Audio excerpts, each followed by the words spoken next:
Well, Red Rocks is an official historic site of the Kansas State Historical Society.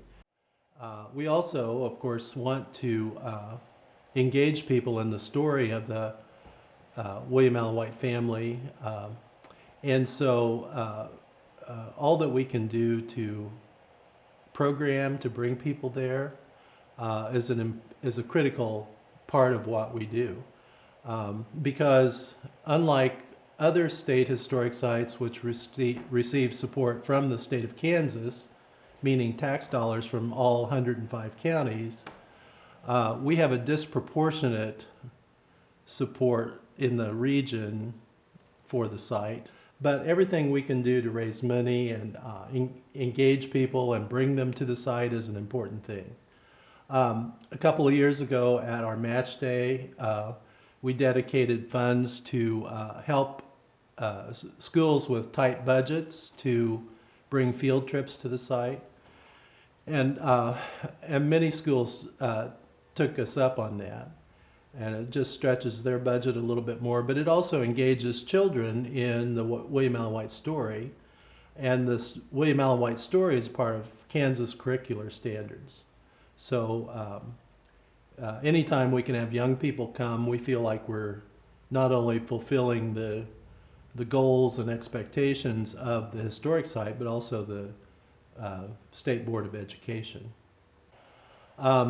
His 49-year career and because he was writing opinion and editorials for all of that time, means that he touched on so many topics on a local, state, and national and international level that there's always something new to learn.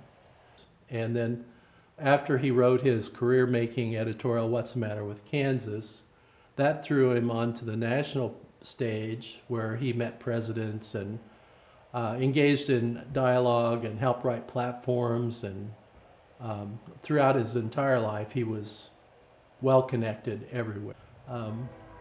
And because we were on the main line of the Santa Fe Railroad, important visitors could stop off and see their friend, William Allen White.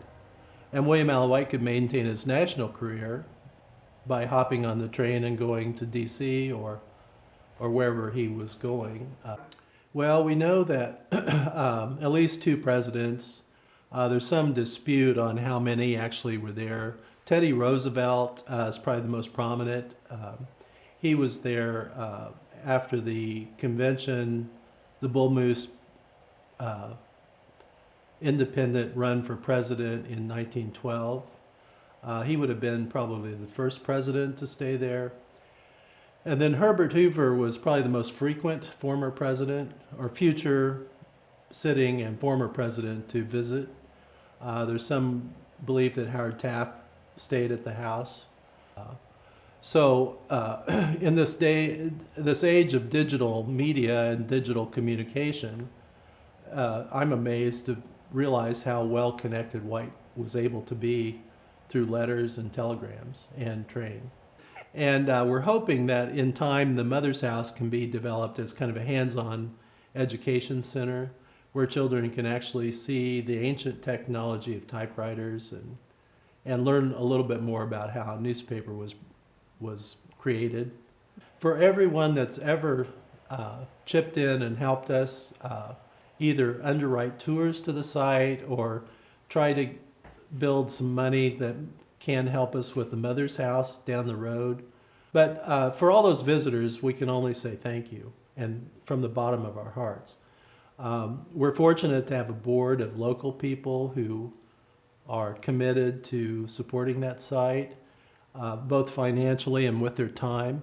And everyone else that can help us achieve our goals is going to create vitality at Red Rocks to tell an interesting story about an interesting American who lived right here in our own hometown.